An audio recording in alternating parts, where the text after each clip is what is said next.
రాజశేఖర రెడ్డి గారు గతంలో ముఖ్యమంత్రిగా ఉన్నప్పుడు ఇదే విధంగా మన ఎమ్మెల్యేలను చాలా మందిని తీసుకున్నారు. 12 మంది ఎమ్మెల్యేలను తీసుకున్నారు.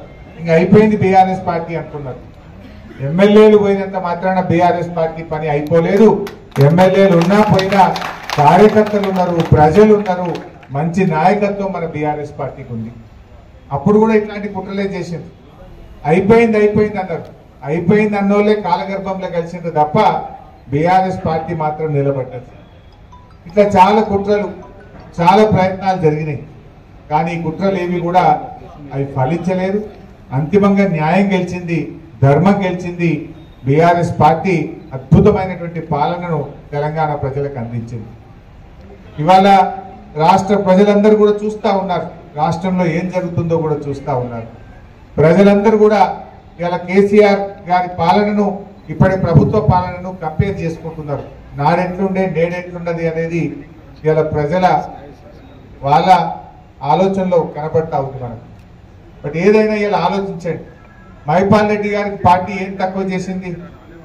ఆయనను 3 సార్లు ఎమ్మెల్యేగా చేసి ఇవాళ ఆయనను గెలిపించింది మీరందరూ కూడా. బీఆర్ఎస్ కుటుంబం గెలిపించింది ఆయన. మీరందరూ ఎంత కష్టపడ్డారు? మీరందరూ కూడా ఎంతో కష్టపడితేనే ఇలా మైపాల్ రెడ్డి గారు గెలిచింది.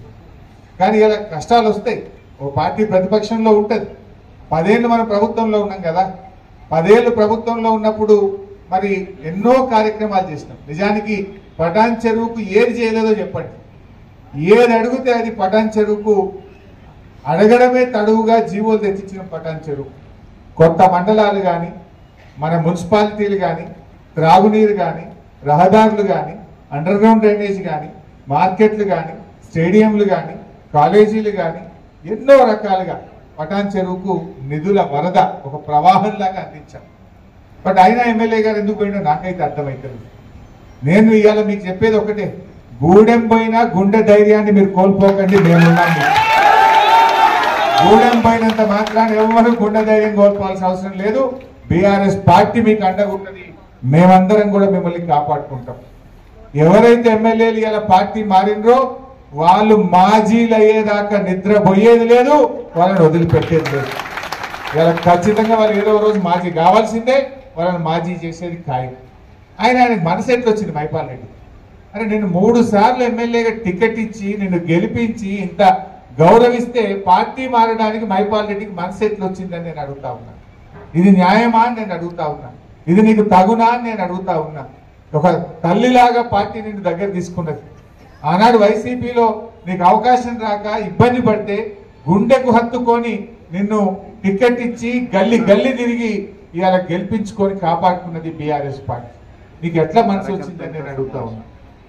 అయినా వ్యక్తులు కాదు ముఖ్యం, పార్టీకి సిద్ధాంతం ముఖ్యం, కార్యకర్తలు ముఖ్యం, మీలాంటి నాయకులు ముఖ్యం.